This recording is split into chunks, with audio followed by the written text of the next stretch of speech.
آخری حصہ سجدے کی روشنی۔ رات کا وقت تھا، آسمان پر ستارے جلملا رہے تھے۔ حویلی کے صحن میں نور مصلی بچھا کر نماز میں کھڑی تھی۔ اس کی آواز میں سوز اور دلکشی تھی۔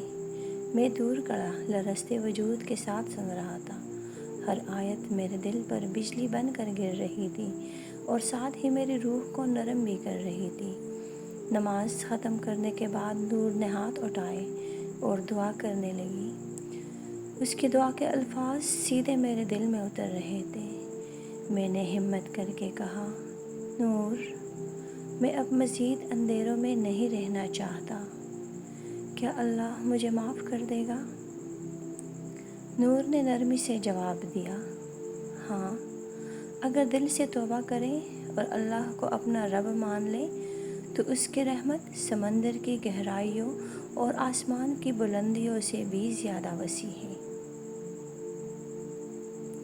یہ سن کر میرا دل بے قابو ہو گیا۔ میں نے زمین پر اپنا ماتھا ٹکا دیا۔ یہ پہلا سجدہ تھا جو میں نے اپنی زندگی میں کیا۔ میری آنکھوں سے آنسو بہہ نکلے۔ میں نے روتے ہوئے کہا، یا اللہ، میں نے عمر بھر نافرمانی کی، انسانوں کو ڈرایا، گناہوں میں بھٹکتا رہا، مگر اب میں تیری پناہ مانگتا ہوں، مجھے معاف کر دے۔ اس لمحے مجھے یوں لگا جیسے میرا وجود جل کر صاف ہو گیا ہو، جیسے کسی نے دل کے اندھیروں کو دور ڈالا ہو۔ ایک عجیب سکون میرے پورے وجود میں بھر گیا۔ نور نے تلاوت کی آواز بلند کی، الا بذکر اللہ تطمئن القلوب، خبردار، دلوں کا سکون صرف اللہ کے ذکر میں ہے۔ خبردار، دلوں کا سکون صرف اللہ کے ذکر میں ہے۔ میری روح اس آیت کے ساتھ لرز اٹھی۔ وہ سکون جس کی تلاش میں میں صدیوں سے بھٹک رہا تھا، آج مجھے مل گیا تھا۔ اس کے بعد میں نے فیصلہ کیا کہ میں کبھی کسی انسان کو تنگ نہیں کروں گا۔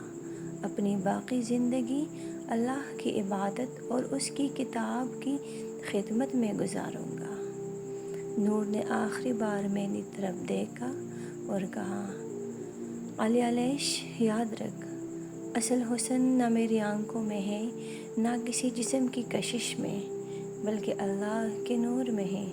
میں نے سر جھکا کر کہا، ہاں نور، اب میں نے حقیقت کا نور دیکھ لیا ہے۔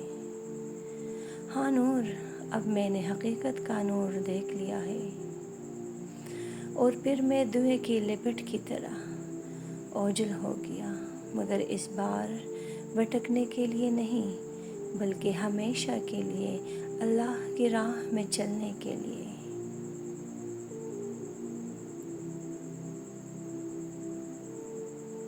کہانی یہاں ختم ہوئی، مگر ایک سبق چھوڑ گئی۔ انسان ہو یا جن، اصل سکون گناہوں میں نہیں، بلکہ اللہ کی یاد اور اس کی عبادت میں ہے۔ حسن وقتی ہے، مگر ایمان دائمی روشنی ہے۔